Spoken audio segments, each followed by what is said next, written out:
Hello and welcome to FPL Mate, your best mate for Euro 2020 fantasy football content. My name is Dan and today I've got for you another team selection video. This time we're talking match day 6 with a little bit of talking about match day 5 as well and how I got on in the nightmare round, the round that everyone's been so scared about all this time. About not having enough players to play, about having to take minuses. Guys, you know exactly what the changes I made from last week. I'm going to show you how I got on with that, and then we're going to move on how we're going to line up for the semi-finals, where this game just seems to get more and more difficult, but hopefully, with the right thinking, we can get ahead of this. We can actually make some really progressive moves, and we can keep charging up the rankings, and hopefully finish with a really nice finish, beat all our mates, etc, etc. You guys know the drill by now. So guys, if you do enjoy this video, please do leave a like, please do subscribe. Of course, if you are new around here, as we charge further and further up the subscriptions, maybe we can hit 62,000. By the time this video has been out for a few hours, that would be amazing. So hopefully you can help me out there. But guys, let's have a look at how I got on in match day 5 in the quarter-finals. So, what was the big fuss about? 62 points with a -4 taken. Actually got a green arrow. We're actually going up in the ranks, up to 6,800. So, somehow, this has actually been a really positive week. All of the people with wildcards, all of the people who perhaps didn't have to take minuses, perhaps the people who had teams better set up than me. You know, I was really worried that those guys would really take the steal on me a little bit. But I kind of hoped that by using my transfers that I could make up for any potential losses that I would be losing from other people having all of this flexibility in their team when I didn't have quite as much flexibility. So I tried to make sure my transfers were ones that were really effective. That's absolutely what happened. Sarabia was one of my transferred in. Okay, Sarabia didn't quite work out. A bit strange that he got yoinked off fairly early into the second half. So that was kind of strange. And then the other players that I brought in though, Harry Kane and Raheem Sterling, I said were coming in straight away. Harry Kane, captain on the second day, worked absolutely fantastically with the 2 goals. So really happy with that. And I said, if I'm going to take a -4, it's one going to be for a defender, and 2, there is only one defence I'm interested in, and that is England, and that's why I brought in Luke Shaw for a 12-pointer. So really nice 12-pointer there. So more than happy for the -4, the additional transfer that I was going to make that I wasn't 100% sure about, but I kind of figured it out. I just looked at the pros and cons of doing it, and it actually completely came off by bringing in Shaw as that additional transfer as well. So that's really worked out well. So I'm very pleased. Kind of as predicted, England were the only team who were capable of getting a clean sheet. No other team in the whole round of fixtures got a clean sheet. There was only one clean sheet to be had, which is quite crazy. So, going for an England defender worked out well, and having these other defenders who had the ability to get attacking returns, Alba and Mela Spinazzola, which, by the way, absolutely tragic that he unfortunately did get injured in that game. It's really real big shame to see his tournament end that way. But yeah, it's one of those things. But I'm sure he'll be very happy that that he's been able to show how good he is and what an interesting and fun player to watch he really is. And I'm sure he's put himself on the transfer wish list of many teams around the world, and if not, maybe he can get a slightly better, maybe a pay rise because he's done so well in the Euros. So not really too many points elsewhere. Lukaku obviously was there as well to spoil my Italy clean sheet with a penalty, but overall 62 points. I think, given the circumstances, I think it's a really good score. I'm really happy with that, and those with wildcards were unable to steal a march on me, and now we're going to be on a level playing field to those people who use their wildcards as well. So I'm really happy. So let's move on to how I'm going to be lining up for match day 6, the semi-finals. So I'm just going to lay out everyone on the pitch who I have currently, and then we're going to show you what transfers I'm going to be making once all of the players that I currently have are on the pitch, and I'll kind of talk you through what's going on there. So we'll start off in goal with obviously Donnarumma against Spain. Italy now 2 non-clean sheets back-to-back. I'm wondering if they are going to be struggling against these stronger teams slightly. Donnarumma, on the other hand, was fantastic in that game against Belgium. There's no doubt about that. Saying that, Spain have not always been fantastic in attack, which makes me kind of think, should I be bringing in Spain players? Should I be wanting the Spanish attackers? We'll talk about that a little bit more in a minute, but For now, Donnarumma at least I think has a chance of keeping the clean sheet. I don't know if it's 100% going to happen. I do really feel like at this stage of the game, there's pretty much no real clean sheets up for grabs anymore. So whilst he's still got to transfer in defenders to get a full squad, I think I just don't think defenders are the priority right now. Especially financially. If you find yourself short of money, don't worry too much about cutting down the budget with your defenders a little bit, because I just don't think there's going to be too many clean sheets for the rest of the tournament. I already said it last week. It rang true again, and I'm going to say it again this week as well, to be honest. But still there's a chance. There's always a chance with Italy. They have been a fantastic defence in this tournament, but I'm maybe thinking that England are actually the better defence at this stage, to be honest, and England do have that more favourable fixtures. So Donnarumma, okay. If you're going to have a goalkeeper for day one, it's going to be Donnarumma, isn't it? So, as far as I'm concerned, that's the best pick for the day one goalkeeper. Moving on into defence, we've got Jordi Alba. I'm really not expecting a clean sheet from Spain at all, so that's pretty much a write-off. Can Jordi Alba get an attacking return? Maybe, I don't know. The attacking returns against Italy are going to be few and far between as well. I'd be surprised if there's more than one or two. Is Alba going to be involved in that? Possibly. He does spend a lot of time on the ball. He is a very key player in that Spain attack, despite being a defender, which is exactly why he's in my fantasy team in the first place. Spinazzola, unfortunately, he's going to be injured, so he is going to have to be removed from my team. So we won't talk about him too much, but I just want to again say what a fantastic tournament he's had, and what a fantasy legend he has become as well. Just like Mela, who is just an absolute fantasy legend, getting into those insane attacking positions. Just incredible. And if Denmark manage to beat England and get through, it's gonna be because of Joachim Mela. It really is. So I'm not expecting huge things. Again, I'll keep saying this. For so many players now, there's only 4 teams left in the competition. They're all tough sides. So it's not going to be points galore anymore like it was in the group stages. It's really not. So we do kind of have to manage our expectations a little bit and try and get the best players that we can. Don't get me wrong. We still want to have the best players we can. But the idea that we can just pick a player who's going to score a couple of goals guaranteed is probably out the window by now. The idea of picking a player who's probably going to get a clean sheet this week, that's very much out the window by now. So yeah, we'll work with what we got anyway, but you can only choose from a certain amount of teams, can't you?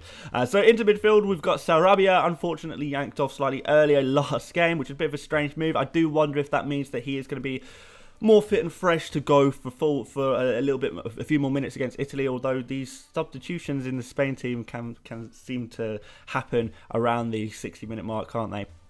But Sarabia, obviously, if he recaptures that form that he showed against Croatia, he's going to be a very important player in this game, indeed, against Italy. But yes, there's going to be players who are going to be getting goal returns from the Spanish team. It's going to be players like Alba, Sarabia, it's going to be Morata, and it's going to be potentially Dani Olmo. I think he's looked pretty good as well. So we've got Raheem Sterling, very, very happy to have him. 3 goals, 1 assist in this tournament, in those 5 games. Undroppable, I think everyone would agree, and what a fantastic assist that he made as well in that game against Ukraine early on in the game as well. So really good from him, and he got a little bit of rest towards the end of the game as well, which is well deserved after a thorough victory for England. So he's going to have that little bit of rest, and he will be going into this Denmark team. I have no doubt that he'll be starting, and I have no doubt that he will be at his best once again and silencing a lot of his critics, which is really good to see. And we've got Berardi, who don't have massively high expectations for anymore, I guess, just because is he the favourite anymore? Chiesa had another good game, which means is Berardi going to be the one to start this game? Probably not. I mean, it's possible, don't get me wrong, it's possible that he starts, but I would not be getting my hopes up too much about Berardi. So, if you've got, that extra transfer to use in your team, maybe Berardi is the kind of player that you would transfer out, but at the same time, he's so cheap that's kind of why, you're not guaranteed for him to start. That's what you pay for at the end of the day. There's a chance he starts. We'll find out, obviously, on the day, but potential transfer moves out for other people. Not going to be a transfer out for me, but yeah, potential for other people. We've got Damsgaard in there. One of the better attacking players in that Denmark team. Although, like I say, if there's going to be a clean sheet this match day, again, it's going to be England, really, to be honest, against Denmark, who have been good. They've been very good, don't get me wrong, but have they been at that elite level that they're going to get past what has been probably the best, if not top 2, top 3 defences in the entire tournament. I do think that England are going to beat Denmark. Denmark sort of in many ways like a Germany team with a little bit less star quality, and England beat Germany 2-0. So yeah, let's see what happens there. I wouldn't be putting too many of my eggs in the Denmark basket, because football's coming home at the end of the day. I'm going on to up front. We've got Immobile. Maybe he's dropped off a little bit, or not just on the stats, but on his performances as well. But he's still going to be the main striker. I do think he's a better striker than Belotti, and when he's the best striker for a very strong team, possibly the favourites in the whole tournament, then chances are going to come your way at some point or another. And he is always involved in play. I would like to see him produce some of the numbers he was doing earlier on in the tournament, but again, we can't expect too much going into these later stages in the tournament. But you have to pick the players who have the best chances of scoring, even though they're not going to be guaranteed to score or anything like that. But if Italy are scoring a goal, who's it coming from? It's coming from Immobile, it's coming from Insigne, it's coming from a random midfielder who is just going to change every single match day as people get lured into who to pick. People will buy Barella this week, and then it will end up being Verratti scoring the goal or something like that, for example. Just like what happened with Locatelli. And we've got Harry Kane there as well, back in form. I think we can say, goal to get his confidence back in the round of 16. 2 goals in the quarterfinals to show that his confidence is well and truly back. And I think hopefully Harry Kane is going to be back to what he can produce. And even if not, you only need a penalty and you've got yourself some points. So that's going to be a really good option for a day 2 captain as well. And then finally we've got Lukaku, who is eliminated. He's eliminated, so we're going to get rid of him. Quickly on the bench, Stekelenburg, Shaw. Who is, I should probably put on my pitch, to be honest. I don't know why he's there. Maybe I just left him there for now, but we are going to move things around in a second anyway. So we've got Luke Shaw, who is obviously a fantastic option, once again creative, once again keeping Chilwell out the team for sure. The best left back that we probably have at this tournament. Creative, very very creative. He's shown again with another assist. Crazy, or assist or 2, should I say? On set pieces, some of set pieces as well. Just absolutely fantastic from Shaw all round, and a great pick for the remainder of the tournament. That's for sure. And we got Dumfries, Forsberg, who are eliminated. So let's switch things out. We're going to switch things around, and we're also gonna make some transfers as well. But you'll see that the players that I have who are unavailable: Stekelenburg, Dumfries, Forsberg, Lukaku, and Spinazzola through injury. 5 players, and guess what? 5 transfers, 5 free transfers available. So very easy. And suddenly we're back in the game. Only needed 1 -4 last week, and suddenly we've got a full squad again this week through predicting who's gonna get through. I'm gonna try and be a little less risky this time, just because. I don't want to find myself in the final in a situation where I've not got enough players to field a full team of 11.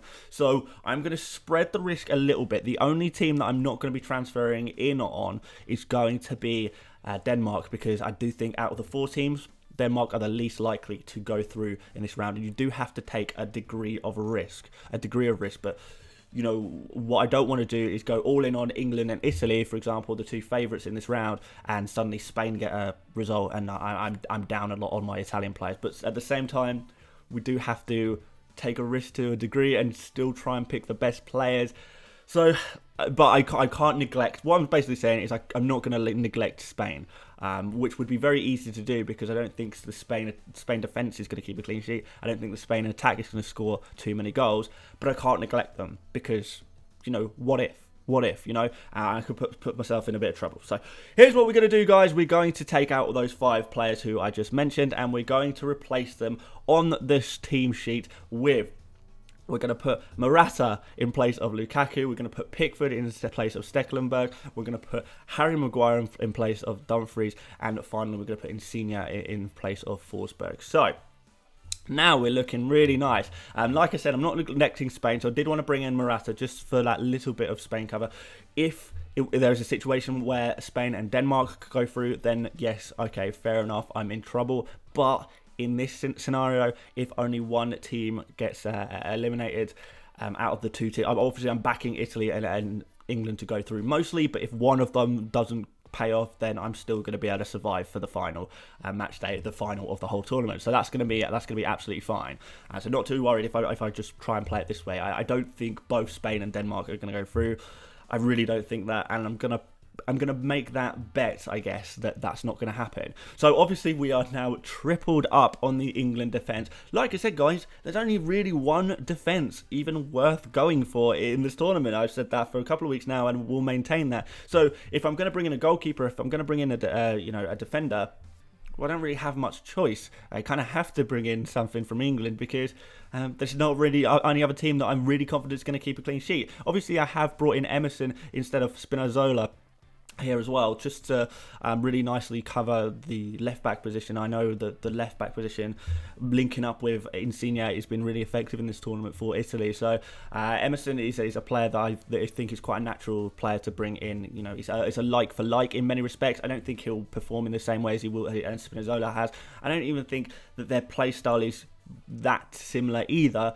But we do have a very attacking left back in this Italian team, in the way that the Italians play. So he's going to come straight to the team, and it's a like for like. So it's not like I'm going all in on the England defence. We have got one Italian defender. I really don't fancy bringing in any more Denmark or Spain defenders. So to be fair, you might say, okay, you've gone too far in on England defence.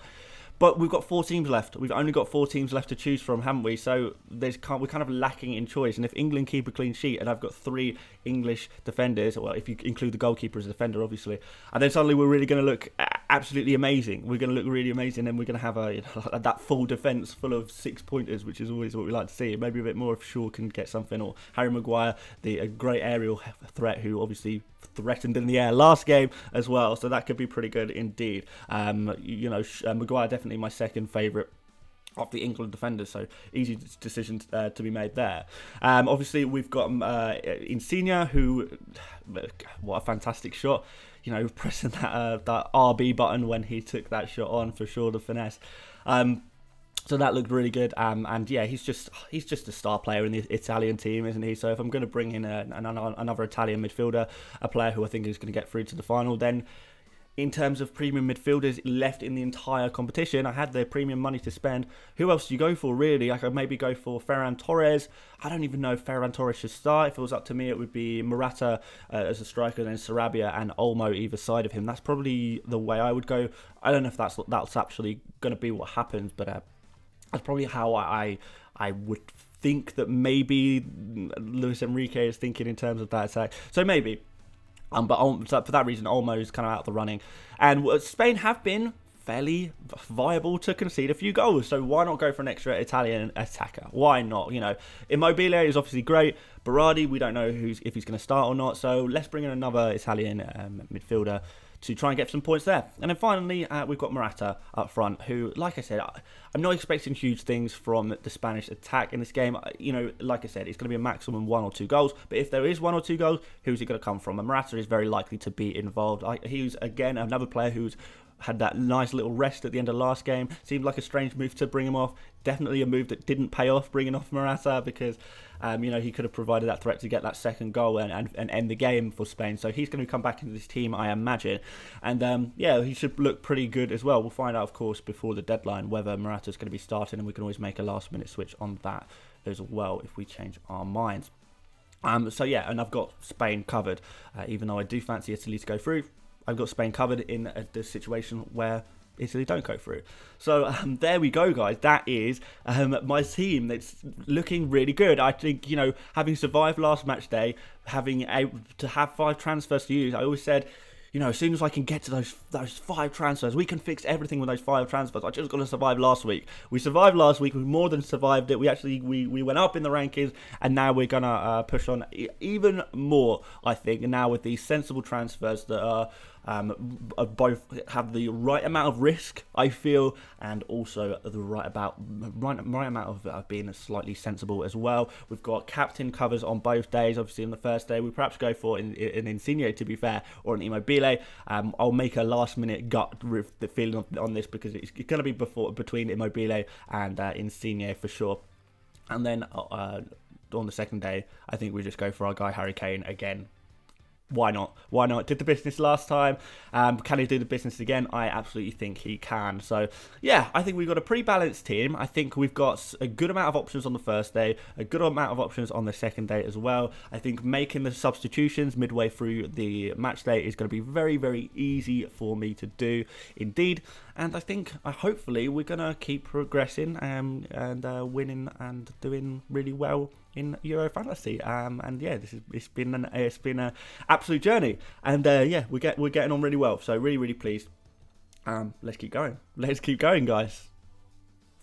Thank you for watching this video. If you did enjoy what you saw today, please do like the video. It really helps out the channel. And of course, subscribe if you are new as well. I really, really appreciate that. I am going to potentially try and squeeze in a buy, sell, keep, avoid video as well at some point today. We'll see. We'll see how I get on. We'll see how busy I am, because I'm quite busy with day job stuff and, you know, doing other little bits and bobs, other jobs for various people at the moment as well. So it's a busy time for me, unfortunately, but we'll see what we can do for you guys, of course. But aside from that, guys, if I don't see you on that buy, sell, keep, avoid video, I'll see you on the deadline stream, which is fun as always. Hope to see you guys there.